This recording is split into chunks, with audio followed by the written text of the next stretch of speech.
ഓം നമോയ ഓം നമോ ഭഗവതേ വാസുദേവായ ഓം നമോ ഭഗവതേ വാസുദേവായ ഓം അജ്ഞാനതിമിരാന്ധസ്യ ജ്ഞാനാഞ്ജനശലാകയ ചക്ഷുരുന്മീലിതം യേന തസ്മൈ ശ്രീ ഗുരുവേ നമഃ.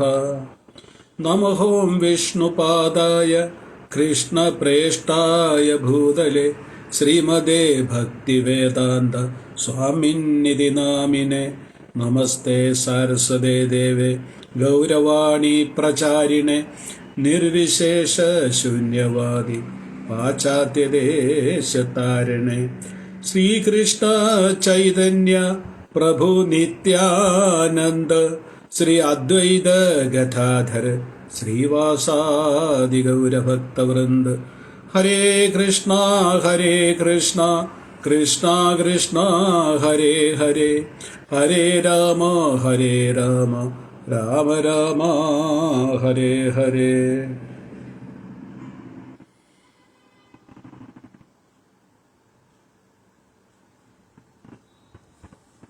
ഹരേ കൃഷ്ണ. എല്ലാവർക്കും ഇന്നത്തെ നമ്മളുടെ ഗീതാ ക്ലാസ്സിലേക്ക് സുസ്വാഗതം. ഇപ്പം നമ്മൾ 4-ാമത്തെ അധ്യായമാണ് ചർച്ച ചെയ്തുകൊണ്ടിരിക്കുന്നത്. 4-ാമത്തെ അധ്യായത്തിൻ്റെ പാർട്ട് 4 ആണ് ഇന്ന് നമ്മൾ എടുക്കുന്നത്. അപ്പോൾ കഴിഞ്ഞ 3 ക്ലാസ്സുകളിലായിട്ട് നമ്മൾ ചർച്ച ചെയ്ത് എന്തൊക്കെയാണെന്ന് അറിഞ്ഞിരിക്കുന്നത് പ്രയോജനകരമായിരിക്കും. കാരണം നമ്മൾ മറന്നുപോകും. അപ്പോൾ എപ്പോഴും വരെ അത് കണക്റ്റ് ചെയ്യുന്നില്ല. ഗീത ഇങ്ങനെ ഒരു ചെയിൻ പോലെയുള്ള സംഭാഷണമാണ് അർജുനൻ്റെയും ഭഗവാന്റെയും ആയിട്ടുള്ളത്. അപ്പോൾ ആദ്യത്തെ മറന്നുപോയി കഴിഞ്ഞാൽ പിന്നീടുള്ളത് നമുക്ക് റിലേറ്റ് ചെയ്യാൻ വിഷമമായിട്ട് വരും. അപ്പോൾ 4-ാമത്തെ അധ്യായം തുടങ്ങുന്നത് ഭഗവത്ഗീത ഇതിഹാസം പറഞ്ഞുകൊണ്ടാണ്. അപ്പം ഇമം വിവസത യോഗം പ്രോക്തമാനഹമവ്യം വിവസാൻ മനുവേ പ്രാഹ മനുരിക്ഷാകവേ അബ്രവീത്. ഭഗവാൻ പറഞ്ഞത് ഈ ശാസ്ത്രത്തെ, ഈ യോഗത്തെ, ഗീതാ തത്വത്തെ അല്ലെങ്കിൽ ഭഗവത് തത്വത്തെ, ഭക്തി തത്വത്തെ ഞാൻ ആദ്യമായിട്ട് അർജുന ഉപദേശിച്ചു കൊടുത്തത് വിവസ്വാനാണ്. വിവസ്വനാര സൂര്യഭഗവാൻ, ഇന്നിരിക്കുന്ന സൂര്യഭഗവാന്റെ പേരാണ് വിവസ്വാൻ. വിവസ്വാൻ എന്ത് ചെയ്തു? മനുവേ പ്രാഹ, മനുവിന് പറഞ്ഞു കൊടുത്തു. അദ്ദേഹത്തിന്റെ പുത്രനായ മനുവിന് പറഞ്ഞു കൊടുത്തു. മനു അദ്ദേഹത്തിന്റെ പുത്രനായ ഇക്ഷാവിന് പറഞ്ഞു കൊടുത്തു. പക്ഷേ കാലത്തിന്റെ പ്രവാഹത്തിൽ ഇത് അപ്രത്യക്ഷമായിപ്പോയി. ഏവം പരമ്പരാ പ്രാപ്തം ഇവം രാജർഷ്യ വിദുഹു സകാലേന മഗത യോഗോ നഷ്ട പരന്തപ. ഹേ പരന്തപ, ഹേ അർജുന, ഹേ വീരനായ അർജുന, കാലത്തിന്റെ പ്രവാഹത്തിൽ ഈ ശാസ്ത്രം അപ്രത്യക്ഷമായി, നഷ്ടപ്പെട്ടു എന്ന് പറയാൻ തെറ്റാണ്, അപ്രത്യക്ഷമായിട്ട് പോയി. അപ്പം അർജുന്റെ സംശയ നിവാരണത്തിനായി ഭഗവാൻ പിന്നീട് പറഞ്ഞത്, അർജുൻ പിന്നെ കുറെ ചോദ്യമൊക്കെ ഉണ്ട്. നീയും ഞാനും ഈ ഭൗതിക ലോകത്ത് ഒരുപാട് ജന്മങ്ങളെടുത്തു, അതല്ലേ എനിക്ക് ഓർമ്മയുണ്ട്, നിനക്ക് ഓർമ്മയില്ല. ഇവിടെ ജീവാത്മാവും പരമാത്മാവും തമ്മിലുള്ള ഒരു വ്യത്യാസമാണ് പറയുന്നത്. നമുക്ക് ഇന്നലെ ഉച്ചയ്ക്ക് എന്താ കഴിച്ചതെന്ന് പോലും ഓർമ്മ കാണത്തില്ല പലപ്പോഴും. ഇപ്പം തന്നെ നിങ്ങൾ ഓർത്ത് നോക്കി, ഇന്നലെ രാവിലെ ഉച്ചയ്ക്ക് എന്താ കഴിച്ചത്, അല്ലെങ്കിൽ മിനിഞ്ഞാന്ന് രാവിലെ എന്താ കഴിച്ചതെന്ന് വെച്ചാൽ ഇരുന്ന് ആലോചിക്കേണ്ടി വരും. നമ്മളെ ഓർമ്മശക്തി അത്രയേ ഉള്ളൂ. പക്ഷേ ഭഗവാന് ഈ ഭൗതിക ലോകത്തിലായാലും എവിടെയൊക്കെ എല്ലാം ജീവികളുണ്ട്, അവരുടെയൊക്കെ ഭൂതകാലങ്ങൾ എത്ര ജന്മങ്ങൾ എടുത്തിട്ടുണ്ട്, ആ ജന്മങ്ങളിലെല്ലാം കർമ്മങ്ങൾ ചെയ്തിട്ടുണ്ട്, ഇതെല്ലാം ഭഗവാൻ അറിയാം. അപ്പം അപ്പം ഇത് കേട്ട് കഴിഞ്ഞപ്പം അർജുന് വീണ്ടും ഒരു സംശയം. ടീക്കേ, ഭഗവാൻ പറഞ്ഞു ഞാനും നീയൊക്കെ അനേകം ജന്മങ്ങൾ എടുത്തിട്ടുണ്ടെന്ന് പറഞ്ഞു. അപ്പോൾ എന്തിനാണ് ഭഗവാൻ ഈ ജന്മങ്ങൾ എടുത്ത് ഭൗതിക ലോകത്തിലേക്ക് വരുന്നതിൻ്റെ ഉദ്ദേശം എന്താ? ഭഗവാൻ വരുന്നതിൻ്റെ ഉദ്ദേശം ആർക്കും സത്യത്തിൽ അറിയത്തില്ല. ഭഗവാൻ പറഞ്ഞത് മാത്രമേ നമുക്കറിയത്തുള്ളൂ. അത് പ്രത്യക്ഷമായ ഉദ്ദേശമാണ്. പരോക്ഷമായിട്ട് ഒരുപാട് കാരണങ്ങളുണ്ട്. ആധ്യാത്മിക കാരണങ്ങളുണ്ട്, ഭൗതികമായ കാരണങ്ങളുണ്ട്. പക്ഷെ ഭഗവാൻ ഈ അധ്യായത്തിൽ 7-8 ശ്ലോകങ്ങളിൽ പറയുന്നത്, ആദ്യം ഭഗവാൻ പറഞ്ഞത് യഥാ യഥാ ഹി ധർമ്മസ്യ ഗ്ലാനിർഭവതി ഭാരത അഭ്യുത്ഥാനം അധർമ്മസ്യ തദാത്മാനം സൃജാമ്യഹം.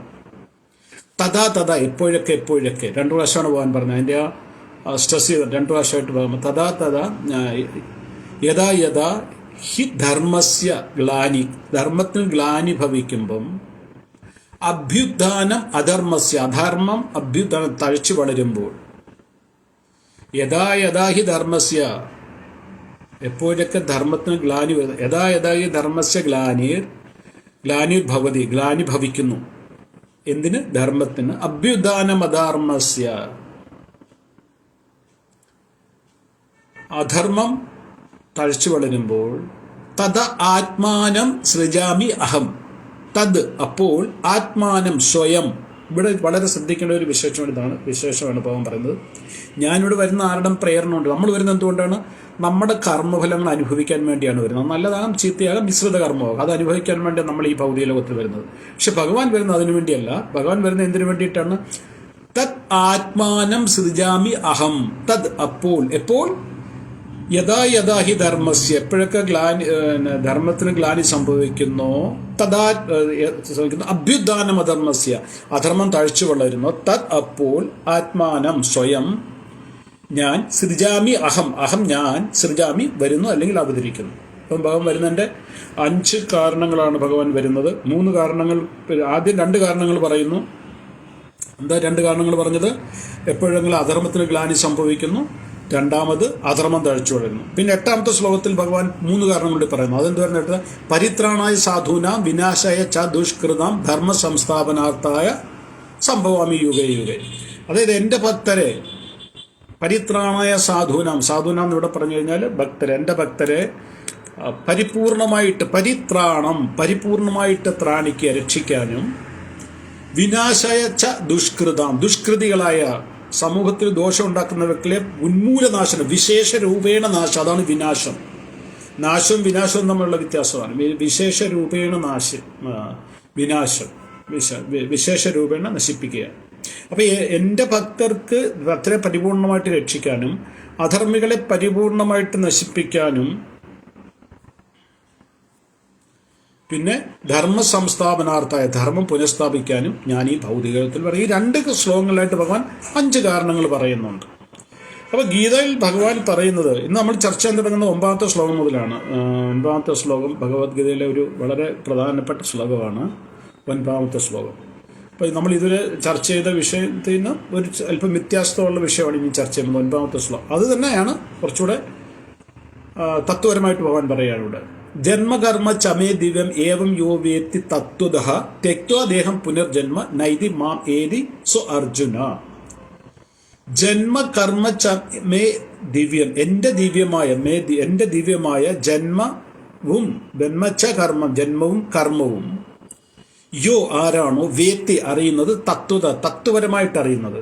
അപ്പൊ ഏതൊരു വ്യക്തിയാണോ എൻ്റെ ജന്മത്തെയും കർമ്മം എന്ന് പറഞ്ഞാൽ ഭഗവാൻ ഈ ഭൗതിക ലോകത്തിൽ കൊണ്ട് എന്തൊക്കെ പ്രവർത്തികൾ ചെയ്യുന്നു അതിനെ തത്വപരമായിട്ട് ആരാണോ മനസ്സിലാക്കുന്നത്, യോ വേത്തി തത്വ തെക്വാ ദേഹം, തെക്വ എന്ന് പറഞ്ഞാൽ ഉപേക്ഷിക്കുക. എന്ത് ദേഹം? ഈ ശരീരം ഉപേക്ഷിക്കുക. മരണശേഷം തെക്വാ ദേഹം പുനർജന്മ നൈതി,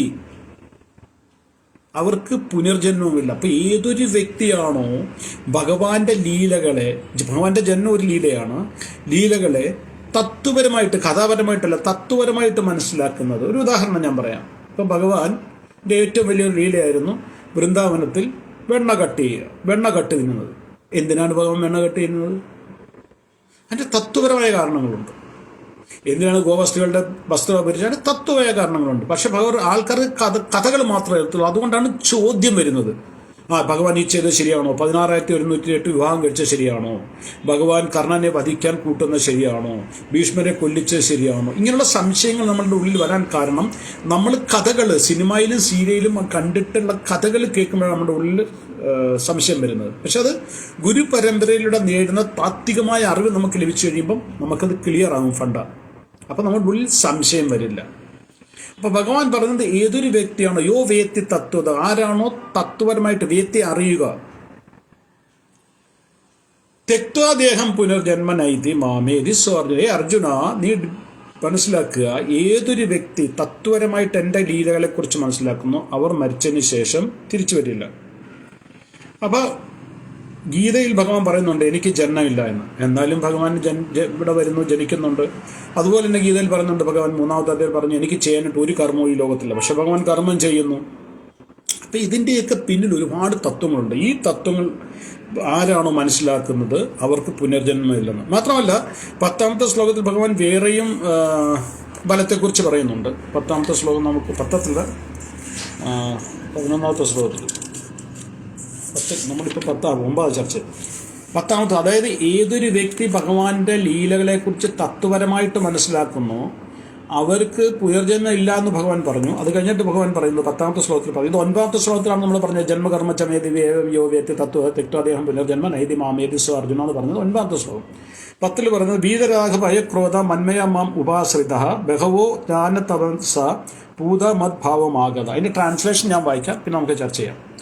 രാഗം, ഭയം, ക്രോധം എന്നിവയിൽ നിന്ന് മോചിതരായി എന്നിൽ തന്നെ മുഴുകി ശരണം പോയി അനേകം പേർ എന്നെപ്പറ്റിയുള്ള ജ്ഞാനത്താൽ ശുദ്ധീകരായി എന്നിൽ ദിവ്യ പ്രേമബദ്ധരായിട്ടുണ്ട്. ഇവിടെ 3 കാര്യങ്ങൾ ഭഗവാൻ പറഞ്ഞു. ഒന്ന്, ഏതൊരു വ്യക്തിയാണോ രാഗം, ഭയം, ക്രോധത്തിൽ നിന്ന് മോചിതരാകുന്നത്, അതെങ്ങനെയാണെന്ന് നമുക്ക് ചർച്ച ചെയ്യാം. 2, എന്നെ തന്നെ ശരണം പോയവർ എന്ന് വെച്ചാൽ ഭഗവാനെ തന്നെ ശരണം പ്രാപിച്ചവർ, അവർ എങ്ങനെയാണ് ശുദ്ധീകരിക്കുന്നത്, അവരുടെ ഉള്ളിൽ എങ്ങനെയാണ് ശുദ്ധ കൃഷ്ണപ്രേമം വരുന്നത്, അവർ എന്നെ പറ്റിയുള്ള അറിവ് കൊണ്ട്, ആ അറിവിനെ കുറിച്ചാണ് നമ്മൾ ഇതുവരെ സംസാരിച്ചത്.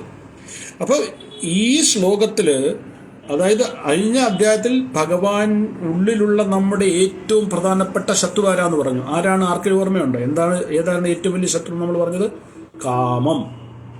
നമ്മുടെ ഉള്ളിലുള്ള ഭൗതികമായ ആഗ്രഹമാണ് നമ്മുടെ ഏറ്റവും വലിയ ശത്രു. നമ്മളെ കൊണ്ടുള്ള തെറ്റുകൾ ചെയ്യിക്കുന്നത് നമ്മുടെ ഉള്ളിലുള്ള ഈ ആഗ്രഹങ്ങളാണ്.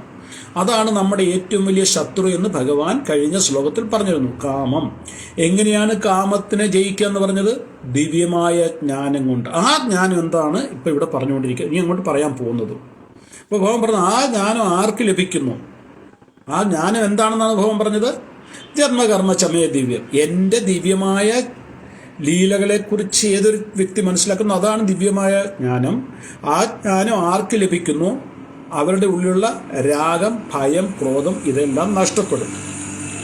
അപ്പം ഈ ശ്ലോകത്തിൽ ഭഗവാൻ പറയുന്ന ശത്രു കാമമാണ്. ശത്രു കാമം നമുക്കുള്ളിൽ ഉണ്ടാകുമ്പോൾ, കാമപൂർത്തീകരണം ഇല്ലാതാകുമ്പോൾ നമ്മുടെ ഉള്ളിൽ ഭയം ഉണ്ടാകും.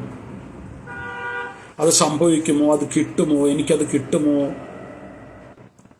എന്നെയും എൻ്റെ ശരീരവുമായി ബന്ധപ്പെട്ട ആൾക്കാരുടെ ജീവിതത്തിൽ വന്നേക്കാവുന്ന സംഭവങ്ങളെക്കുറിച്ച് നമുക്ക് ഭയം, ഉത്കണ്ഠയുണ്ടാകും. ഞാൻ നേരത്തെയും പറഞ്ഞിട്ടുണ്ട്, നമുക്ക് ഭയം അല്ലെങ്കിൽ ഉത്കണ്ഠ ഉണ്ടാകുന്നത് ഭാവിയെക്കുറിച്ച് ആലോചിച്ചിട്ടാണ്. ദുഃഖമുണ്ടാകുന്നത് കഴിഞ്ഞതിനെക്കുറിച്ച് ആലോചിച്ചിട്ടാണ്. അപ്പോൾ ഭാവിയിൽ അത് സംഭവിക്കുമോ എന്നുള്ളൊരു ചോദ്യം നമ്മുടെ ഉള്ളിൽ വരുമ്പോൾ എന്തുകൊണ്ടാണ് ഈ ഭാവിയെ കുറിച്ച് നമുക്ക് ഉത്കണ്ഠ ഉണ്ടാകുന്നത്? അതിന്റെ ഏറ്റവും വലിയ കാരണം ഭഗവാൻ 2ാമത്തെ അധ്യായത്തിൽ പറയുന്നുണ്ട്. 2ാം അധ്യായത്തിൽ 2.13 ആണെന്ന് തോന്നുന്നു, അല്ല 2.27 ആണെന്ന് തോന്നുന്നു. വിമൂഢാത്മാ കർത്താഹം ഇതി മന്യത എന്ന് പറയുന്ന ശ്ലോകം വരുന്നുണ്ട്. അതായത് മൂഢന്മാരെ ആൾക്കാർ വിചാരിക്കുന്നു ഞാനാണ് ചെയ്യുന്നതെല്ലാം, ഞാനാണത് ചെയ്യുന്നതെന്നുള്ള ബോധം എൻ്റെ ഉള്ളിൽ വരുമ്പോൾ അവിടെ ആ ചെയ്യാൻ ഉദ്ദേശിക്കുന്ന പ്രവൃത്തിക്ക് 2 ഫലങ്ങൾ കാണും. ഒന്നുകിൽ അത് സക്സസ് ആകും, അല്ലെങ്കിൽ അത് ഫെയിലാകും. പറഞ്ഞ് മനസ്സിലാക്കണം. ഞാനാണ് ഒരു പ്രവൃത്തി ചെയ്യുന്നതെങ്കിൽ, ഞാനാണ് ആ പ്രവൃത്തിയുടെ കാരണഭൂതനെന്ന് ഞാൻ ധരിച്ചു വെച്ചു കഴിഞ്ഞാൽ ആ പ്രവൃത്തിക്ക് 2 ഫലങ്ങളുണ്ടാവും. ഒന്നുകിൽ ഞാൻ വിജയിക്കും, അല്ലെങ്കിൽ പരാജയപ്പെടും. പക്ഷെ ഞാനല്ല ഈ കർമ്മം ചെയ്യുന്നത്, അതിന്റെ ഭഗവാനാണ് എന്നെ കൊണ്ട് കർമ്മം ചെയ്യിക്കുന്നത്. ഭഗവാന്റെ 3 ഗുണങ്ങൾ, സത്വരജോ തമോ ഗുണങ്ങളാണ് എന്നെ കൊണ്ട് ആ കർമ്മം ചെയ്യിക്കുന്നതെന്ന് നമ്മൾ മനസ്സിലാക്കി കഴിഞ്ഞു കഴിഞ്ഞാൽ നമുക്ക് ഭയം ഉണ്ടാകില്ല. എന്തുകൊണ്ട് ഭയം ഉണ്ടാകില്ല? അത് സക്സസ് ആയാലും ഭഗവാന്റെ കൃപ, ഫെയിലായാലും ഭഗവാന്റെ കൃപ, ഭഗവാന്റെ ഇഷ്ടം. ആ ശ്ലോകം നമുക്കുണ്ടോ നോക്കാം. അപ്പൊ ഇവിടെ നമ്മൾ എപ്പോഴും ഭയം ഉണ്ടാകുന്നത് എന്തുകൊണ്ടാണ്? കർമ്മം ചെയ്യുന്നത് ഞാനാണെന്നുള്ള ഒരു ചിന്ത നമ്മുടെ ഉള്ളിൽ വരുമ്പോഴാണ്. ആ ശ്ലോകം വെച്ചാൽ ഓക്കെ, ഓർമ്മ വരുന്നില്ല. ശ്ലോകം വഴി 2ാമത്തെ അധ്യായത്തിലായിരുന്നു. അപ്പൊ ഇവിടെ ഭയം എന്തുകൊണ്ടുണ്ടാകുന്നത്?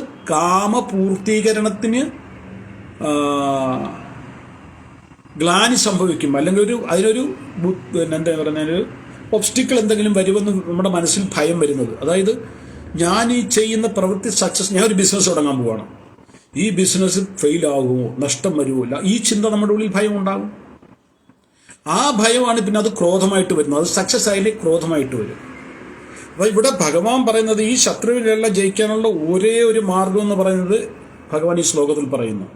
നമ്മുടെ ഉള്ളിൽ എന്തെങ്കിലും നേടാനുള്ള ആഗ്രഹമുള്ളപ്പോൾ അത് നടക്കുമോ ഇല്ല എന്നുള്ള ഭയം നമ്മുടെ ഉള്ളിൽ ഉണ്ടാകുന്നു. അപ്പം നമ്മുടെ ആശകളുടെ പൂർത്തീകരണം തടസ്സം വരുമോ എന്നുള്ളതാണ് ഭയം. അപ്പം അപ്പൊ കഴിഞ്ഞ അദ്ദേഹത്തിൽ കാമമാണ് നമ്മുടെ ഏറ്റവും വലിയ ശത്രു എന്ന് ഭഗവാൻ പറഞ്ഞു. അപ്പൊ അതിനാണ് കാമത്തിന് ജയിച്ചവന് മാത്രമേ ഉള്ളിൽ ഭയം ഇല്ലാതാക്കാൻ കഴിയൂ. ഭയത്തിനെ നമ്മൾ ജയിച്ചു കഴിയുമ്പോൾ ക്രോധമില്ലാതാവും. ഭയത്തിനെ ജയിക്കണം എന്നുണ്ടെങ്കിൽ ഭൗതികമായ വിരക്തി നമ്മുടെ ഉള്ളിൽ ഉണ്ടാകണം. ഭൗതികമായ ആസക്തി ഇല്ലാതാകണം. ഭൗതികമായ ആസക്തിയാണ് ഇതിന് കാരണം. അപ്പൊ ഇത് എങ്ങനെ നമുക്ക് ഭയത്തിൽ നിന്ന്, അതായത് കാമത്തിൽ നിന്നും ആഗ്രഹത്തിൽ, ഭൗതികമായ ആഗ്രഹത്തിൽ നിന്ന് നമുക്ക് എങ്ങനെ മോചനം നേടാൻ കഴിയും? അപ്പൊ അത് നമുക്ക് മനസ്സിലാക്കണമെങ്കിൽ ആദ്യം നമ്മൾ മനസ്സിലാക്കണം ഭൗതികമായ ആഗ്രഹങ്ങൾ നമ്മുടെ ഉള്ളിൽ എന്തുകൊണ്ടാണ് ഉണ്ടാകുന്നത്. ഇപ്പൊ എനിക്ക് തോന്നുന്നു, എനിക്കൊരു സ്ത്രീയോട് ആകർഷണം തോന്നുന്നു, അല്ലെങ്കിൽ ഒരു പുരുഷനോട് ആകർഷണം തോന്നുന്നു, അല്ലെങ്കിൽ വലിയൊരു വീട് വേണമെന്ന് തോന്നുന്നു, വലിയൊരു കാറ് വേണമെന്ന് തോന്നുന്നു, വലിയ വിലയുള്ളൊരു മൊബൈൽ വേണമെന്ന് തോന്നുന്നു. അങ്ങനെ ഓരോ ആഗ്രഹങ്ങൾ നമ്മുടെ ഉള്ളിൽ വരാറുണ്ട്.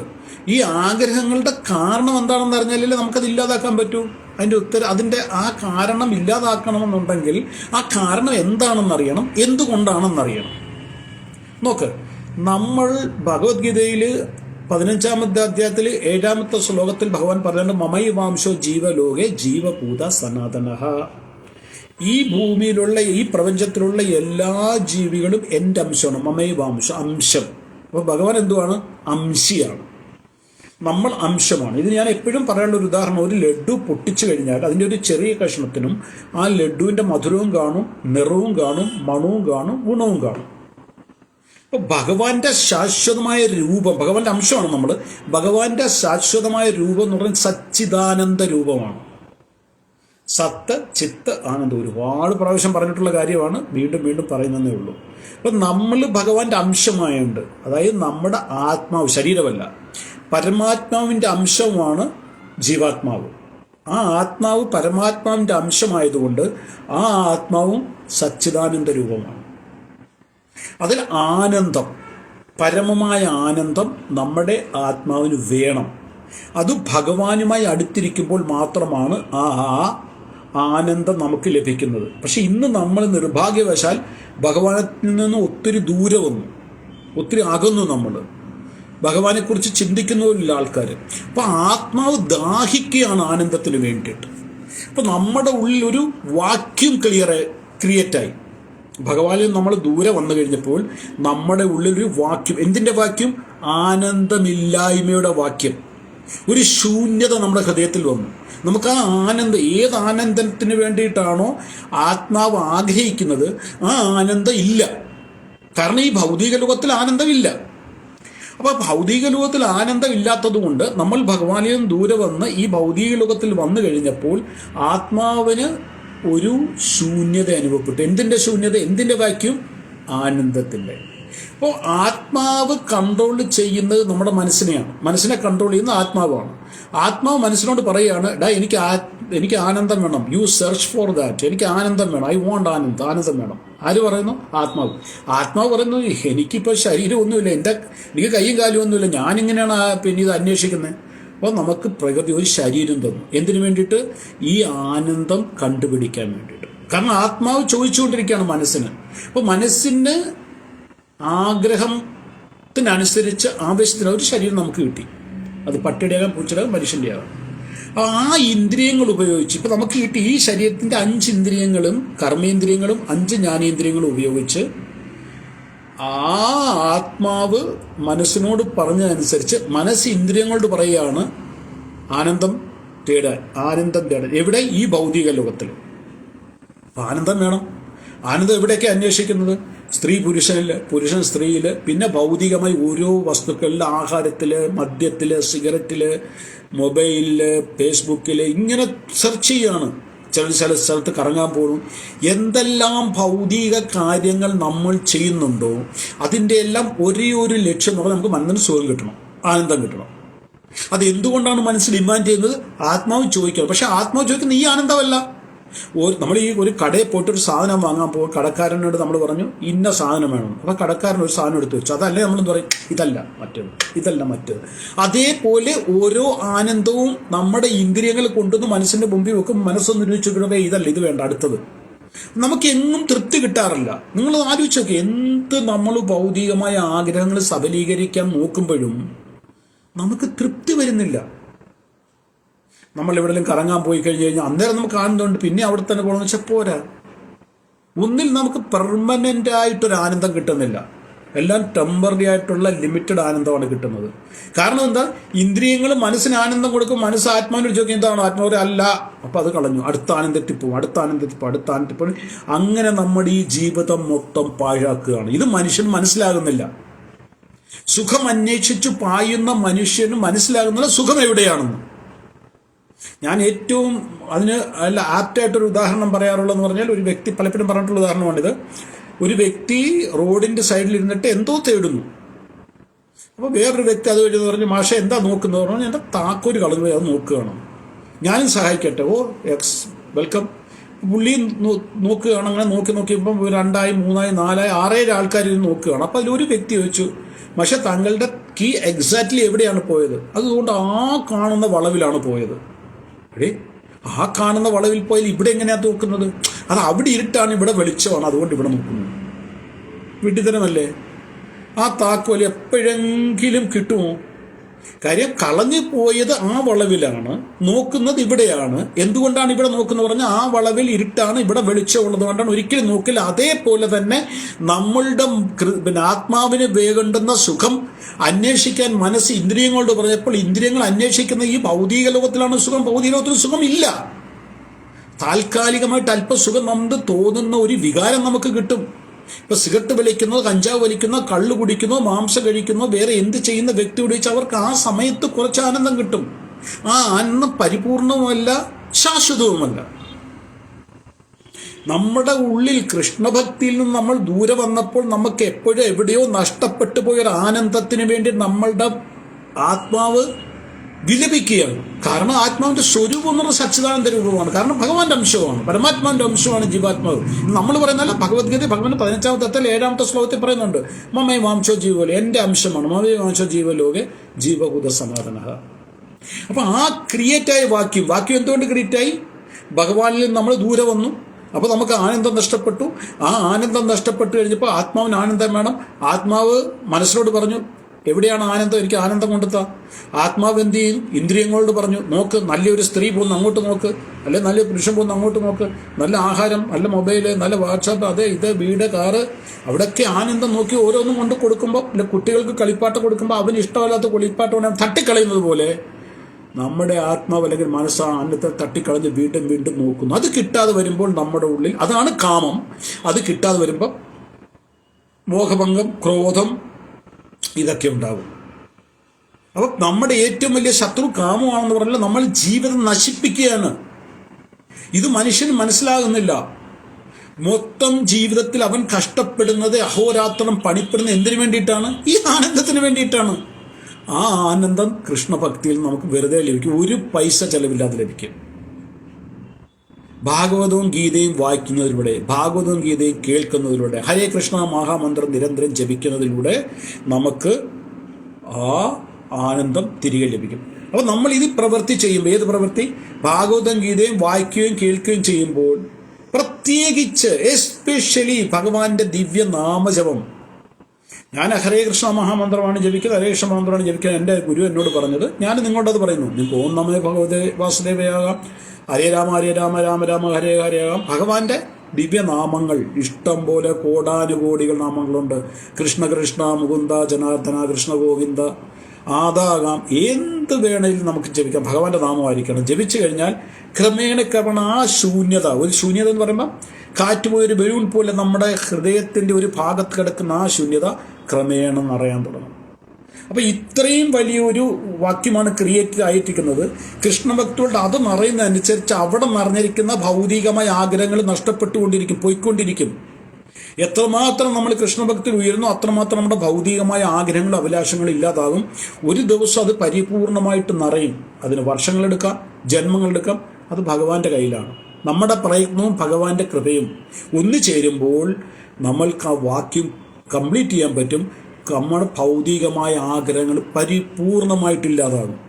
ഈ കാണുന്നതെല്ലാം മായയാണ്, ഈ കാണുന്നതെല്ലാം വിഡ്ഢിത്തരമാണ്, ഈ കാണുന്നതെല്ലാം ഭോഷ്കാണ്.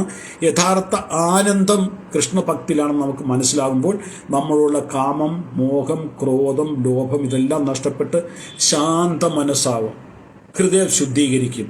അതിനാണ് കൃഷ്ണഭക്തി. അതായത് മുട്ടിലെ വേദന മാറാനോ മക്കളുടെ കല്യാണത്തിനോ ഭർത്താവിൻ്റെ കള്ളുകുടി മാറാനോ നടുവേദന മാറാനോ ഒന്നും കൃഷ്ണഭക്തി ഇല്ല. അതിനല്ല കൃഷ്ണഭക്തി. അതിന് വേറെ എന്തെങ്കിലും വഴിയുണ്ടെങ്കിൽ നോക്കുക. കൃഷ്ണഭക്തി എന്ന് പറയുന്നത് നമ്മുടെ ഉള്ളിൽ പരമാനമായ ആനന്ദം, ദിവ്യമായ കൃഷ്ണപ്രേമം ജനിപ്പിക്കുന്നതിന് വേണ്ടിയിട്ടാണ്. ഇവിടെ ഞാൻ പറഞ്ഞു ഏറ്റവും പ്രധാനം ഈ പറഞ്ഞതിനകത്ത് നവവിധ ഭക്തി ശ്രവണം കീർത്തനം സ്മരണം പാദസേവനം അർച്ചനം വന്ദനം ദാസ്യം സാഖ്യം ആത്മനിവേദനം 9 പറഞ്ഞിട്ടുണ്ട്. ഇതിലേതെങ്കിലും ഒരെണ്ണം ചെയ്താൽ മതി, ഒന്നിൽ കൂടുതലും ചെയ്യാം. പക്ഷേ ഏറ്റവും പ്രമുഖ ഇതിനകത്ത് കീർത്തനമാണ്, നാമജപമാണ്. കാരണം ഭഗവാനെക്കാട്ടിൽ പവർഫുള്ളും ഭഗവാനേക്കാൾ മേഴ്സിഫുള്ളും നാമജപമാണ്. പ്രഭു ശ്രീറാം എടുത്തിട്ട കല്ല് താഴെ പോയി, കടലിൽ മുങ്ങിപ്പോയി. പക്ഷെ ഭഗവാന്റെ പേരെഴുതിയ കല്ല് മുങ്ങിക്കടന്നു. ഭാഗവതത്തിൽ 5-ാമത്തെ സ്കന്ധത്തിലാണ് 5-ാമത്തെ സ്കന്ധത്തിലാണ് അജാമിലിന്റെ കഥ വരുന്നത്. 6-ലായിരിക്കും, നരകവർണ്ണന കഴിഞ്ഞിട്ടാണ് അജാമിലിന്റെ കഥ വരുന്നത്. അജാമിലിന് മോക്ഷം കിട്ടിയത് ഭഗവാന്റെ നാമജപത്തിലൂടെയാണ് കിട്ടിയത്. ധ്രുവ മഹാരാജന്റെ മുമ്പിൽ ഭഗവാൻ വന്നത് നാമജപത്തിലൂടെയാണ് വന്നത്. പരീക്ഷിത്ത് മഹാരാജാവ് പ്രഹ്ലാദ മഹാരാജാവിന് നരസിംഹന്റെ കൃപ കിട്ടിയത് ഭഗവാന്റെ സ്മരണത്തിലൂടെയാണ് കിട്ടിയത്. ഇവിടെ നാമിയേക്കാൾ മേഴ്സിഫുൾ, കൃപാലുവാണ്, ശക്തിയുള്ളവനാണ്. നമ്മുടെ ശാസ്ത്രം എടുത്തു കഴിഞ്ഞു കഴിഞ്ഞാൽ ഏറ്റവും കൂടുതൽ ആൾക്കാർ ഭഗവാന്റെ നാമജപത്തിലൂടെയാണ് ആ ഏറ്റവും ഉയർന്ന തലത്തിലെത്തിയിട്ടുള്ളത്. നാമജപം ഇമ്പോർട്ടൻ്റ് ആണ്. അപ്പം ഇതാണ് യഥാർത്ഥത്തിൽ റിയലി ഫിയർ മാനേജ്മെൻറ്റ്. ഇന്ന് നമുക്ക് സോഷ്യൽ മീഡിയയിൽ ഒരുപാട് പ്ലാറ്റ്ഫോമിൽ ഫിയർ മാനേജ്മെൻറ്റിനെ കുറിച്ചുള്ള സെമിനാറൊക്കെ അടുത്തുണ്ട്. ഇതൊക്കെ വിഡ്ഢിത്തരമാണ്. ഇപ്പം ഇന്നലത്തെ വാർത്ത ഞാൻ കണ്ടതാണ്, വായിച്ചിട്ട് ഞാൻ ഇവിടെ ഒറ്റയ്ക്കാണ് താമസിക്കുന്നത്. ഒറ്റയ്ക്ക് ഞാൻ പൊട്ടിച്ചിരിച്ചു പോയി. ആലുവയിൽ അങ്ങാണ്ടൊരു കപ്പിള് കുടുംബ ബന്ധത്തിനെ കുറിച്ചുള്ള സെമിനാർ നടത്തുന്നവരാണ്, ഭാര്യയും ഭർത്താവും. നിങ്ങൾക്കിപ്പോൾ സോഷ്യൽ മീഡിയയിലും ടി വിയിലും പേപ്പറിലൊക്കെ വന്നു കാണുമോ? അതായത് ഭാര്യ ഭർത്താക്കന്മാരുടെ സംബന്ധത്തിനെ കുറിച്ച് സെമിനാർ നടത്തുന്നവരാണ്. അവരടിച്ചു വിരിഞ്ഞ് പോലീസ് സ്റ്റേഷനിൽ 2 പേരും. ഭർത്താവ് ഭാര്യയുടെ മേളിൽ സ്റ്റെപ്പ് ബോക്സോ ഏതാണ്ട് എടുത്ത് തലയടിച്ച് പൊട്ടിക്കുമോ, ഭർത്താവിന് പറയുന്നത് അത് ചെയ്ത് 2 പേരും പിരിഞ്ഞവിടെ പോയി. ഇവരെന്ത് കുടുംബം എന്നാണ് ഉറപ്പിക്കുന്നത്? അപ്പോൾ ഫിയർ മാനേജ്മെന്റ് എങ്ങനെയാണെന്ന് വെച്ച് കഴിഞ്ഞാൽ കൃഷ്ണഭക്തിയിലൂടെ ഫിയർ മാനേജ്മെന്റ്. അതിൻ്റെ ഏറ്റവും വലിയ ഉദാഹരണം പ്രഹ്ലാദ്. 5 വയസ്സുള്ള പയ്യന്, അതായത് 7-ാമത്തെ സ്കന്ധത്തിൽ 5-ാമത്തെ അധ്യായത്തിലാണ് ഹിരണ്യകശിപുവിനെ കുറിച്ച് പറയുന്നത്. ഹിരണ്യകശിപു ചൂടെടുക്കുമ്പം ഹിരണ്യകശിപു ഇങ്ങനെ മുകളിലോട്ട് നോക്കിയാൽ സൂര്യൻ ഭയന്നിട്ട് സൂര്യന് ചൂട് കുറയ്ക്കുമായിരുന്നു. 33 കോടി ദേവീ ദേവതമാരെ ഹിരണ്യകശിപു തന്റെ കൊട്ടാരത്തിൽ തൂക്കാനും തുടയ്ക്കാനും നിർത്തിയേക്കുമായിരുന്നു. കാറ്റിന് പോലും വീശാൻ ഭയമായിരുന്നു ഹിരണ്യകശിപുവിനെ. ഹിരണ്യകശിപുവിനെ നരസിംഹ ഭഗവാൻ കൊല്ലാൻ ശ്രമിക്കുമ്പം ഈ ദേവി ദേവതമാർക്ക് മേഘങ്ങൾക്ക് മറഞ്ഞിരിക്കുമായിരുന്നു. കാരണം ഇനി കൊല്ലാൻ പറ്റിയില്ല. അവർക്ക് അത്ര സംശയം ഹിരണ്യകശിപുവിന്റെ ശക്തിയിൽ. ഭഗവാന് കൊല്ലാൻ പറ്റിയില്ലെങ്കിൽ നമ്മൾ ഇവിടെ നിന്ന് കൈയടിക്കുന്ന കണ്ടു കഴിഞ്ഞാൽ നാളെ നമ്മളെ വെറുതെ ഭയന്നിരിക്കുമായിരുന്നു. ആ ഹിരണ്യകശിപുവിന്റെ മുമ്പിൽ പതറാതെ നിന്ന 5 വയസ്സുകാരൻ ബാലന്റെ ശക്തിയുടെ രഹസ്യം എന്തായിരുന്നു? കൃഷ്ണഭക്തി, ഭഗവാൻ നാരായണനോടുള്ള ഭക്തി. അതായത് ആനയെ കൊണ്ട് ചവിട്ടിക്കോ പാമ്പിനെ കൊണ്ട് കടിപ്പിക്കുകയോ തീയിലിടൂ എന്തു വേണേലും നിങ്ങൾ ചെയ്തോളാൻ പറഞ്ഞിട്ട് നിൽക്കാൻ ഒരു 5 വയസ്സുകാരൻ പയ്യന് സാധ്യമായത് എന്തുകൊണ്ടാണെന്ന് ചോദിച്ചു കഴിഞ്ഞാൽ ആ മനസ്സിൽ നിറഞ്ഞൊഴുകുന്ന നാരായണ വിഷ്ണു കൃഷ്ണ ഭക്തിയായിരുന്നു. ഇപ്പൊ ഭക്തി ഭയത്തെ ഇല്ലാതാക്കുന്നതിന് ഇതിനേക്കാൾ വലിയ ഉദാഹരണം എന്തുവാണ് വേണ്ടത്? അപ്പം നമ്മുടെ ഉള്ളിലുള്ള ഫിയർ മാനേജ്, ഭയം ഇല്ലാതാകണമെന്നുണ്ടെങ്കിൽ ഭഗവാന്റെ നാമം ജപിക്കണം. അപ്പം ഈ അധ്യായത്തിൽ ആദ്യത്തെ സെക്ഷൻ, അതായത് 10 ശ്ലോകം കൊണ്ട് ഒരു സെക്ഷൻ കഴിയുകയാണ്. ഇതിനായി നമ്മൾ 10 ശ്ലോകങ്ങൾ ചർച്ച ചെയ്ത് കഴിഞ്ഞു. അപ്പോൾ അർജുൻ്റെ ഒരു സംശയം വരും, ദിവ്യജ്ഞാനം എന്താണെന്നും അത് എവിടെ നിന്നും കിട്ടുമെന്നും. അതിന് ഉത്തരം ഭഗവാൻ നൽകി കഴിഞ്ഞു. ഞാൻ പറഞ്ഞു നിൽക്ക്. അപ്പം നമുക്ക് ദിവ്യജ്ഞാനം ലഭിക്കുന്നത് എവിടെയാണ്? പരമ്പരയിലൂടെയാണ് നശിക്കുന്നത്, അത് കൃഷ്ണഭക്തിയിലൂടെയാണ്. ഇനി ഭഗവാൻ ഒരു പുതിയ വിഷയം ചർച്ച ചെയ്യാൻ പോവുകയാണ്. അപ്പോൾ അർജുനുള്ളിൽ ഇതൊക്കെ ഇവിടെ എങ്ങനെയാണെന്ന് വെച്ച് കഴിഞ്ഞാൽ അർജുനൻ്റെ ഉള്ളിലുണ്ടാകുന്ന സംശയം, ഹൃദയത്തിലുണ്ടാകുന്ന സംശയത്തിന് മറുപടിയും ഭഗവാൻ പറയുന്നുണ്ട്. അർജുനൻ പ്രത്യക്ഷമായിട്ട് ചോദിക്കുന്ന ചോദ്യങ്ങൾക്ക് മറുപടി ഭഗവാൻ പറയുന്നുണ്ട്. ചില സംശയങ്ങൾ നമുക്ക് ഗീതയിൽ പറഞ്ഞിട്ടില്ല, നമുക്ക് ആചാര്യന്റെ ഗുരുമുഖത്തു നിന്ന് മാത്രമേ അത് അറിയാൻ പറ്റുള്ളൂ. അപ്പോൾ അർജുനന് ഉണ്ടാണ്ട ഒരു സംശയത്തിന്റെ നിവാരണമായിട്ടാണ് ഭഗവാൻ പുതിയ വിഷയം ആരംഭിക്കുന്നത്. അപ്പോൾ അർജുനന്റെ സംശയം എന്താണ്? അങ്ങ് തന്ന ഈ ദിവ്യജ്ഞാനം വളരെ ഉപയോഗപ്രദവും മനോഹരമായിരുന്നു, എന്നിട്ടും ഭൂരിഭാഗം ആളുകളും അത് പ്രയോജനപ്പെടുത്തുന്നില്ല, കേൾക്കുന്നില്ല, അനുസരിക്കുന്നില്ല. എന്തുകൊണ്ടാണ് ഇത് സംഭവിക്കുന്നത്? അവർക്ക് ഗതി എന്താണ്? അവരുടെ കാര്യം എങ്ങനെയാണ്? നമുക്കറിയാം, നമ്മൾ ആധ്യാത്മിക വിഷയങ്ങൾ ചർച്ച ചെയ്യുമ്പോൾ പലരും പറയുന്ന ഒരു കാര്യമുണ്ട്, എനിക്കിതിലൊന്നും വലിയ ഇൻട്രസ്റ്റ് ഇല്ല.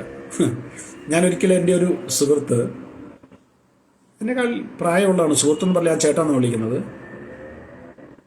പുള്ളി നേവിയിൽ നിന്ന് റിട്ടയർഡ് ആയതാണ്, നല്ലൊരു റാങ്കിൽ റിട്ടയർഡായി, നല്ലൊരു പെൻഷനുണ്ട്. അത് കഴിഞ്ഞ് പുള്ളി ബാങ്കിൽ കയറി, ബാങ്കിൽ നിന്ന് റിട്ടയർഡായി, അതിൻ്റെ പെൻഷനുണ്ട്. ഇപ്പോൾ മൂന്നാമത് പുള്ളി ഒരിടത്ത് ജോലിക്ക് വന്നു. 65 മേളിൽ പ്രായം കാണും, 70ക്ക് അടുത്ത് വന്ന് കാണും. 65 മേളിലാണ്, അത്ര എനിക്കറിയാം. എന്നെക്കാടി മൂത്താണ്, എനിക്ക് 63 ആയി.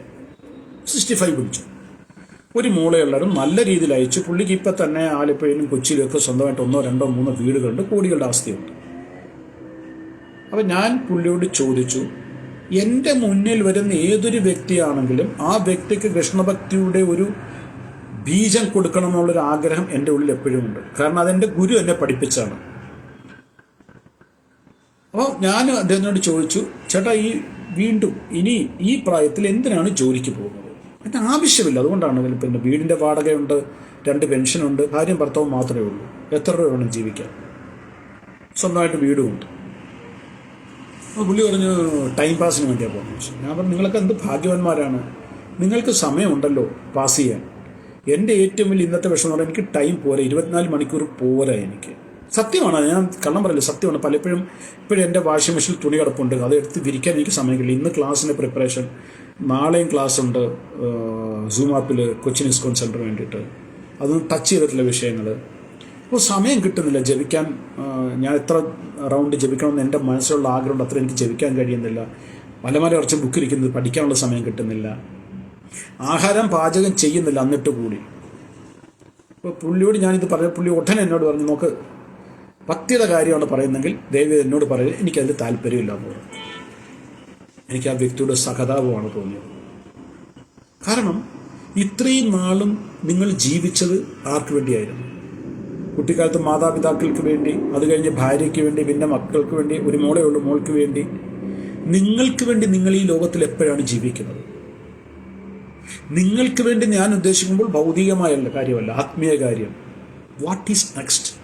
മരണശേഷം നിങ്ങളെ സഹായിക്കുന്ന, നിങ്ങൾക്ക് ഒരു നല്ല വഴി, നല്ലൊരു ജന്മം കിട്ടണമെങ്കിൽ, നല്ലൊരു ഗതി കിട്ടണമെങ്കിൽ നിങ്ങൾക്ക് ആധ്യാത്മിക ജീവിതം നയിച്ചേ പറ്റും. ഈ ഭൗതികമായി നിങ്ങൾ സമ്പാദിച്ച ഒന്നും നിങ്ങൾക്ക് ഇവിടുന്ന് കൊണ്ടുപോകാൻ പറ്റില്ല. നിങ്ങൾക്ക് 3 അല്ലെങ്കിൽ 300 വീടുണ്ടെന്ന് പറഞ്ഞാലും ശരി, അത് വിട്ടിട്ട് പോകണം.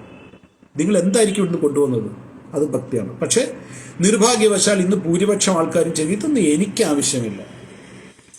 ആവശ്യമുണ്ടോ ഇല്ല എന്നുള്ളത് മനസ്സിലാകുമ്പോഴത്തേക്കും ഒന്നും ചെയ്യാൻ പറ്റാത്ത അവസ്ഥയാണ്. അപ്പോൾ ഇവിടെ ചിലർ 10% ഭക്തി, ചിലർ 50% ഭക്തി, ചിലർക്ക് 100% താല്പര്യം കാണിക്കുന്നു.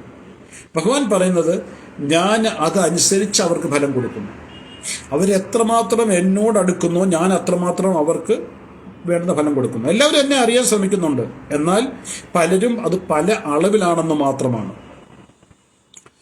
ഒരു നിരീശ്വരവാദിക്ക് പോലും ഭഗവാൻ ഇല്ല എന്ന് പറയണമെങ്കിൽ ഭഗവാന്റെ പേരുച്ചരിക്കണം. ഭഗവാനെ ചീത്ത വിളിക്കുന്നവർ പോലും, ഭഗവാനെ കുറ്റപ്പെടുത്തുന്നവർ പോലും അത് പറയണമെന്നുണ്ടെങ്കിൽ ഭഗവാന്റെ പേരുച്ചരിക്കണം. ആ നാമം ഉച്ചരിക്കുന്നതിനനുസരിച്ചുള്ള ഫലം അവർക്ക് കിട്ടും. ഞാൻ കൃഷ്ണ ഹോട്ടലിൽ പോയി ബീഫ് കഴിച്ചെന്ന് പറഞ്ഞാലും ശരി, ആ ബീഫ് എന്നുള്ള ഭഗവാൻ കട്ട് ചെയ്ത് കളഞ്ഞിട്ട് ആ കൃഷ്ണ എന്നുള്ള എൻ്റെ പേരുച്ചരിച്ചെന്ന് പറഞ്ഞാൽ അത്രയും ഫലം ആ വ്യക്തിക്ക് ഭഗവാൻ കൊടുക്കും. ഇത് ഞാൻ പറഞ്ഞില്ല, ശാസ്ത്രത്തിൽ പറഞ്ഞിട്ടുള്ളതാണ്. ചൈതന്യ ചരിതാമൃതം പറഞ്ഞൊരു ഗ്രന്ഥമുണ്ട്. ഭഗവാൻ ചൈതന്യ മഹാപ്രഭുവിൻ്റെ ലീലകളാണ്. അതിനകത്ത് ഹരിദാസ് ഠാക്കൂറിനോട് ചൈതന്യ മഹാപ്രഭു ചോദിക്കുന്നുണ്ട്. ഈ ഹരിദാസ് ഠാക്കൂർ മുസ്ലിം കുടുംബത്തിലാണ് ജനിച്ചത്. 500 വർഷം മുമ്പുള്ള ശാസ്ത്രമാണ്, കഥയാണ്. 550 വർഷം മുമ്പുള്ളത്. മുസ്ലിം ജനിച്ച് കുട്ടിക്കാലം മുതൽ കൃഷ്ണഭക്തിയിൽ വന്നു. പിന്നെ 192 മാല, അതായത് ഒരു ദിവസം 2 മണിക്കൂർ മാത്രമാണ് അദ്ദേഹം സ്വന്തം കാര്യത്തിന് ഉറങ്ങാനും എടുക്കാൻ, ബാക്കി 22 മണിക്കൂർ നാമജപമായിരുന്നു. അദ്ദേഹത്തിനോട് ഒരിക്കൽ ഭഗവാൻ ചോദിക്കുന്നുണ്ട്, ചൈതന്യ മഹാപ്രഭു, ഈ മുസ്ലിം ആൾക്കാർക്ക് ഇവർക്ക് എന്തായിരിക്കും ഗതി, ഇവർക്ക് എങ്ങനെയാണ് ഗതി കിട്ടുന്നത്? പിന്നെ ഹരിദാസ് ഠാക്കൂർ പറയുന്നത് ഇവരെപ്പോഴും ഹറാം ഹറാം ഹറാം എന്ന് പറഞ്ഞുകൊണ്ടിരിക്കുക. ആ ഹറാം എന്നുള്ള ശബ്ദം എന്താ പറഞ്ഞ സ്പ്ലിറ്റ് ചെയ്ത് കഴിഞ്ഞാൽ, എൻ്റെ മലയാളം പിരിച്ചെഴുതി കഴിഞ്ഞാൽ 2 വാക്കായിട്ട് വരും, ഹേ റാം എന്ന് വരും. അപ്പം ആ ഹറാം എന്ന് അവർ പറയുന്നത് പോലും ഭഗവാൻ ഹേ റാം എന്നെടുത്തിട്ട് അവരുടെ ഉള്ളിൽ അടുത്ത ജന്മത്തിൽ അവർക്ക് കൃഷ്ണഭക്തി കിട്ടുക. കൃഷ്ണ ഈസ് സോ മേഴ്സിഫുൾ, അത്ര കൃപ. അതാണ് ഭക്തവത്സലൻ ഭഗവാനെ പറയുന്നത്. കൃഷ്ണ കരുണാ സിന്ധു, കരുണയുടെ സിന്ധു കടലാണ് ഭഗവാൻ. ഒന്ന് ആലോചിച്ച് നോക്കി, ഏതെങ്കിലും ഒരു വ്യക്തി ഭക്തിപൂർവ്വം പ്രേമപൂർവ്വം സ്നേഹപൂർവ്വം ഭഗവാനെ കൃഷ്ണ എന്ന് വിളിച്ചാലോ ആ വ്യക്തിക്ക് എന്തായിരിക്കും ലഭിക്കുന്നത്? അപ്പൊ ഇവിടെ പറഞ്ഞതിന്റെ അർത്ഥം ഭഗവാൻ എന്തെല്ലാം ആരെല്ലാം എങ്ങനെയെല്ലാം ഭഗവാനോട് പറയുന്നു, ഭഗവാൻ അതനുസരിച്ചുള്ള ഫലം ആ വ്യക്തികൾക്ക് കൊടുക്കും. അതാണ് 11ാമത്തെ ശ്ലോകത്തിൽ പറയുന്നത്.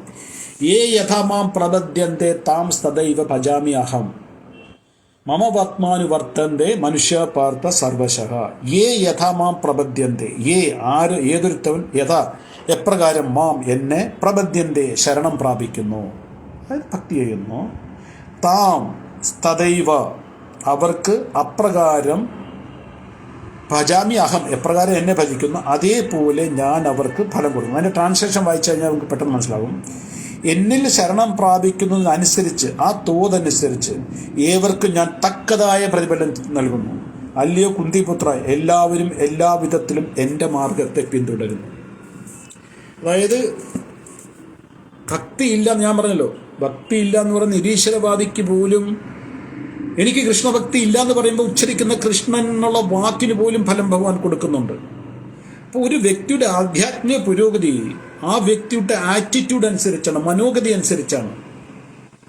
അപ്പോൾ ഇവിടെ ഇത് പറഞ്ഞതിന് ശേഷം ഭഗവാൻ പറയുന്നത് പലതരത്തിലുള്ള ആൾക്കാർ പലതരത്തിൽ ചിന്തിക്കുന്നത് പോലെ അവരുടെ ആവശ്യങ്ങളും വ്യത്യസ്തങ്ങളാണ്, അവരുടെ ആഗ്രഹങ്ങൾ വ്യത്യസ്തമാണ്. അപ്പം അവരുടെ ആവശ്യമനുസരിച്ച് അവരെന്ത് ചെയ്യുന്നു, ആ ഭക്തി ഡൈവേർട്ടാണ്. ഇപ്പം വിദ്യാർത്ഥികളാണെങ്കിൽ അവർ സരസ്വതി ദേവിയെ പൂജിക്കുന്നു. മൂകാംബികയിൽ പോകുന്ന 100 കണക്കിന് 1000 ആൾക്കാർ നമ്മൾക്കുണ്ട് അല്ലേ? മൂകാംബികയിൽ പോകുന്ന വഴിയിലാണ് ഉടുപ്പി കൃഷ്ണ. അവിടെ പോകുന്നവരുണ്ട്. ഉടുപ്പി കൃഷ്ണനെ കാണാതെ, കണ്ടിട്ട് പോകുന്നവരും ഉണ്ടായിരിക്കാം, കാണാതെ മൂകാംബികയിൽ പോകുന്നവരുണ്ട്. അവർക്ക് സരസ്വതിയുടെ കൃപ വേണം, അതുകൊണ്ടാണ് പോകുന്നത്. നാരായണനെ പൂജിക്കാതെ ലക്ഷ്മിയെ പൂജിക്കുന്നവരുണ്ട്, അവർക്ക് പൈസ വേണം, സമ്പത്ത് വേണം. അപ്പോൾ ഇവിടെ ഭഗവാൻ പറയുന്നത് പലതരത്തിലുള്ള ആൾക്കാർക്ക് പലതരം ആവശ്യങ്ങളാണ്, അവർ അതനുസരിച്ച് വിവിധ ദേവീദേവതമാരെ ഭജിക്കുന്നു. അത് ഭഗവാൻ 12ാമത്തെ ശ്ലോകത്തിലാണ് പറയുന്നത്. അതിൻ്റെ ട്രാൻസ്ലേഷൻ മാത്രമേ ഞാൻ വായിക്കുന്നുള്ളൂ. ഈ ലോകത്തിൽ ജനങ്ങൾ കാമ്യകർമ്മങ്ങളിൽ വിജയം വരിക്കാൻ ആഗ്രഹിക്കുന്ന മൂലം, കാമ്യകർമ്മങ്ങൾ ചെയ്യുന്ന പ്രവൃത്തികൾക്ക് വിജയം വേണം അവർക്ക്. ഇപ്പം ഞാൻ ഉദാഹരണം പറഞ്ഞു, പഠിക്കുന്ന വിദ്യാർത്ഥിയാണെങ്കിൽ സരസ്വതി കൃപ വേണം. അവർ ദേവന്മാരെ ആരാധിക്കുന്നു. ഇവിടെ കർമ്മങ്ങൾക്ക് വേഗത്തിൽ ഫലം സിദ്ധിക്കാറുണ്ടല്ലോ. ദേവീദേവതമാരെ ഭജിച്ചു കഴിഞ്ഞാൽ പെട്ടെന്ന് ഫലം കിട്ടും. കൃഷ്ണന്റെ ഭക്തിയിൽ അത്രയും പെട്ടെന്ന് ഫലം കിട്ടില്ല. അതിന് ഒരുപാട് കാരണങ്ങളുണ്ട്. അതായത് ഈ ഫലം എന്ന് പറഞ്ഞാൽ ഭൗതികമായ ഫലത്തിനെ കുറിച്ചാണ് പറയുന്നത്. ഭൗതികമായ ആഗ്രഹങ്ങൾ ഭഗവാൻ പെട്ടെന്ന് തരത്തില്ല. ഞാനൊരു ഉദാഹരണം പറയാം. എൻ്റെ മോൻ, അറിയാമല്ലോ നിങ്ങൾക്ക്, ഞാൻ ആർമിയിലായിരുന്നു. മോന് 2 വയസ്സുള്ള സമയത്ത് ഞങ്ങൾ അമൃത്സറിലായിരുന്നു, ആർമി കൊട്ടേഷനിലായിരുന്നു. അപ്പോൾ അവന് എൻ്റെ വൈഫ് തുളസി പഞ്ചസാര കൊടുക്കത്തില്ലായിരുന്നു. പാല് കൊടുത്താലും ചായ കൊടുക്കില്ല, പഞ്ചസാരയും കൊടുക്കില്ല. പഞ്ചസാര എന്താണെന്ന് പോലും അവനറിയില്ല. അപ്പോൾ ആ പാല് കൊടുത്തു കഴിഞ്ഞാൽ പാലിനകത്ത് പഞ്ചസാര ഇടാതെ കൊടുക്കാതെ കുട്ടിക്കാലം പോലെ അങ്ങനെ പഠിപ്പിച്ചു. പാല് കൊടുക്കും, പഞ്ചസാര ഇടാതെ മിണ്ടായിരുന്നു കുടിക്കുകയും ചെയ്യും. കാര്യം കുടിച്ചിട്ട് പഞ്ചസാര അറിയത്തില്ല. ചായ കുട്ടി ഞങ്ങൾ കൊടുക്കില്ല, ഞങ്ങൾ ചായ കുടിക്കുമ്പോൾ അവന് പാല് കൊടുക്കുമായിരുന്നു. അപ്പോൾ തൊട്ടടുത്ത് ഞങ്ങളുടെ ഫ്ലാറ്റിൻ്റെ ക്വാർട്ടേഴ്സിൻ്റെ തൊട്ടടുത്ത ക്വാർട്ടേഴ്സ് ഒരു പഞ്ചാബികളുടെയാണ്. അപ്പോൾ ഞങ്ങൾ അവിടെ പോയിരുന്ന എപ്പോഴും വർത്തമാനം പറയാറുണ്ട് സമയം കിട്ടുമ്പോഴൊക്കെ. ഞങ്ങൾ അവിടെ വർത്തമാനം പോയപ്പോൾ ആ സ്ത്രീ പറഞ്ഞു ചായ ഇടട്ടെന്ന് ചോദിച്ചു. ചായ ഇടാൻ പറഞ്ഞു. അപ്പോൾ ഒരു ചെറിയ ഗ്ലാസ്സിൽ ഇത്രയും ചായ എടുത്ത് ജിക്കുന് കൊണ്ടുവന്നു. അപ്പോൾ തുളസി പറഞ്ഞു അവൻ ചായ കുടിക്കില്ല എന്ന് പറഞ്ഞു, അവന് കൊടുക്കണ്ടെന്ന് പറഞ്ഞു. അപ്പോൾ അവർ പറഞ്ഞു ആര് പറഞ്ഞു കുടിക്കില്ലെന്ന്, എന്നും വന്ന് ഇവിടെ കുടിക്കുക. കാരണം 2 വയസ്സേ ഉള്ളൂ. അവരിടുന്ന ചായക്ക് ഭയങ്കര മധുരമായിരിക്കും. അപ്പോൾ ഇദ്ദേഹത്തിന് ഈ മധുരം ഇഷ്ടമായതുകൊണ്ട് ചുപ്ചാപ്പ് അവിടെ പോയിട്ട് കുടിക്കും 2 വയസ്സുള്ളപ്പോൾ. ഇപ്പം ഇവിടെ സ്നേഹം, കുട്ടിയോട് സ്നേഹം കൂടുതൽ ആർക്കാണ്? അമ്മയ്ക്കാണോ അയലത്തെ ആൻറ്റിക്കാണോ? അമ്മയ്ക്കാണ്. കാരണം അമ്മ കുട്ടിയുടെ ഇഷ്ടം നടപ്പാക്കി കൊടുക്കുന്ന അയലത്തെ ആൻറ്റി ആണെങ്കിലും കുട്ടിക്ക് നല്ലത് ഏതാണെന്ന് നോക്കി കൊടുക്കുന്നത് അമ്മയാണ്. അതുപോലെയാണ് ഭഗവാൻ. നമ്മൾ എന്ത് ആഗ്രഹിക്കുന്നു അതല്ല ഭഗവാൻ തരുന്നത്, നമുക്ക് എന്താണ് ആവശ്യം അതാണ് ഭഗവാൻ തരുന്നത്. അതുകൊണ്ടാണ് പലപ്പോഴും നമ്മൾ പല കാര്യങ്ങളും പ്രാർത്ഥിക്കുമ്പോൾ ഭഗവാൻ കേൾക്കാതെ പോകാറുണ്ട്. കാരണം ഭഗവാൻ നമ്മളോട് പ്രേമക്കുറവുകൊണ്ട് സ്നേഹക്കുറവുകൊണ്ട് അല്ല, നമുക്ക് എന്താണ് ആവശ്യം ഈ ജീവിതത്തിൽ. ഭഗവാൻ നോക്കുന്നത് പറഞ്ഞാൽ ഈ ജീവാത്മാവിനെ ഈ ഭൗതിക ലോകത്തിലെ നരകത്തിൽ നിന്നും നരകയാതനയിൽ നിന്നും എങ്ങനെ മോചിപ്പിച്ച് എൻ്റെ അടുക്കൽ കൊണ്ടുവരാം. ഈ ഒരൊറ്റ ചിന്ത ഓരോ ജീവാത്മനെ കുറിച്ചും ഭഗവാൻ ചിന്തിക്കുന്നത്. അവർക്ക് ഭൗതികമായ സുഖങ്ങൾ എങ്ങനെ കൊടുക്കാമെന്നല്ല ഭഗവാൻ ചോദിക്കുന്നത്, ആധ്യാത്മിക പുരോഗതി എങ്ങനെ ലഭിക്കുമെന്നുള്ളതാണ്.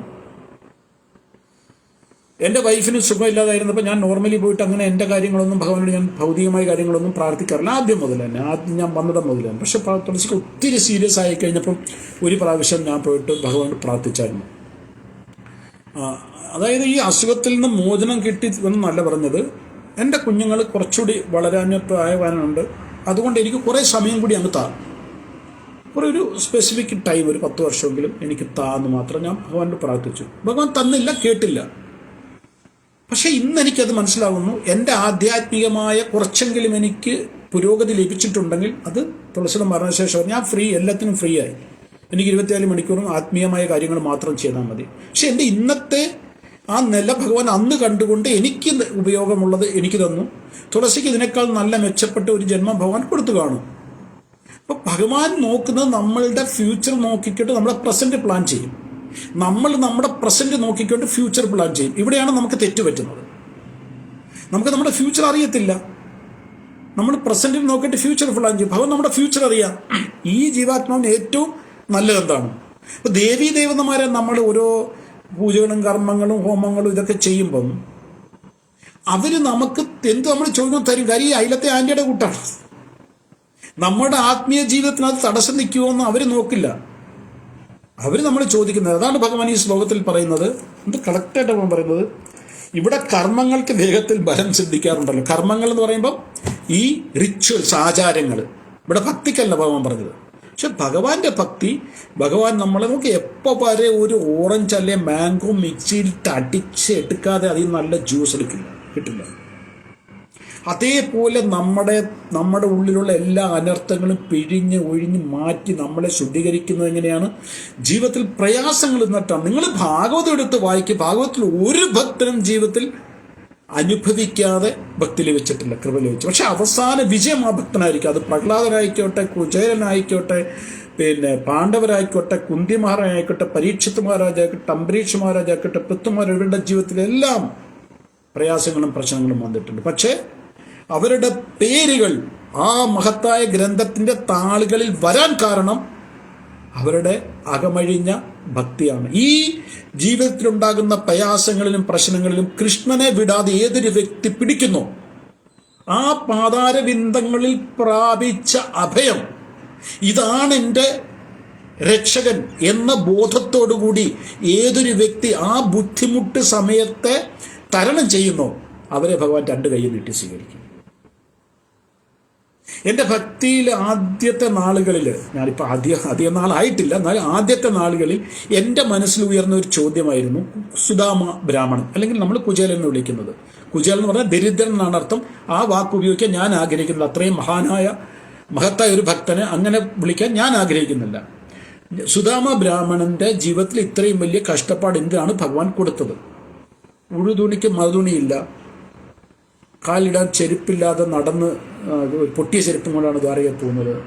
എല്ലും തോലുവായി, മക്കൾ പട്ടിണി, ഭാര്യയ്ക്ക് മാറാൻ മനസ്സിലും. സന്ത തുക്കാറാമിൻ്റെ കഥ അങ്ങനെ തന്നെയായിരുന്നു. അപ്പോൾ എൻ്റെ മനസ്സിൽ വരുന്നൊരു ചോദ്യമായിരുന്നു. പക്ഷെ ആ ചോദ്യത്തിന് ഞാൻ ആരോടും അന്വേഷിച്ചില്ല. എൻ്റെ കിട്ടിയ മറുപടി, ഇന്നെനിക്ക് കിട്ടുന്ന മറുപടി എന്ന് പറഞ്ഞാൽ, എന്തുകൊണ്ട് സുദാമ ബ്രാഹ്മണൻ നമ്മൾ ബഹുമാനിക്കുന്നത്, എന്തുകൊണ്ടാണ് സ്മരിക്കുന്നത്, എന്തുകൊണ്ടാണ് അദ്ദേഹത്തെക്കുറിച്ച് ചർച്ച ചെയ്യുന്നത്? അദ്ദേഹത്തിൻ്റെ ഭക്തിയോടൊപ്പം ആ ദാരിദ്ര്യം കൂടി ഉള്ളത് കൊണ്ടായിരുന്നു. ആ ദാരിദ്ര്യമാണ് അദ്ദേഹത്തിനെ ശ്രേഷ്ഠനാക്കിയത്. അദ്ദേഹത്തിന് ഭഗവാൻ യാതൊരു വിധത്തിലുള്ള ദുഃഖങ്ങളും കൊടുത്തില്ലായിരുന്നെങ്കിൽ ഭാഗവതത്തിന്റെ താളുകളിൽ അദ്ദേഹത്തിന്റെ പേര് വരില്ലായിരുന്നു. ഈ സൃഷ്ടി നിലനിൽക്കുന്നിടത്തോളം കാലം, കൃഷ്ണന്റെ നാമം ഉച്ചരിക്കുന്നിടത്തോളം കാലം സുദാമ ബ്രാഹ്മണനെ കുറിച്ച് നമ്മൾ ചർച്ച ചെയ്തിരിക്കും. എൻ്റെയോ നിങ്ങളുടെയോ നമ്മുടെ അപ്പൂപ്പന്മാരുടെയോ അപ്പൂപ്പന്മാരുടെ അപ്പൂപ്പന്മാരുടെ ആരുടെങ്കിലും പേരുകൾ ആരെങ്കിലും ഓർക്കാറുണ്ടോ? നമ്മൾ ഓർക്കാറില്ല, പിന്നെ അങ്ങനെ വലിയൊരു ഓർക്കുന്നത്. ഇവിടെയാണ് കൃഷ്ണഭക്തിയുടെ മഹത്വം. സുധാമ ആഗ്രഹിക്കാതെ പോലും ചോദിക്കാതെ പോലും ഭഗവാൻ പറഞ്ഞു എല്ലാം കൊണ്ടുപോയിക്കൊള്ളാൻ പറഞ്ഞു. ധ്രുവ മഹാരാജ് പറഞ്ഞു എനിക്ക് ഒന്നും വേണ്ട, പറ്റത്തില്ല, 36,000 വർഷം ഇല്ലോ ഭൂമി ഭരിച്ചിട്ട് പോയാൽ മതി, നിനക്ക് വേണ്ടി ഒരു ഗ്രഹം ഞാൻ ഉണ്ടാക്കിത്തരാം, ധ്രുവ നക്ഷത്രം.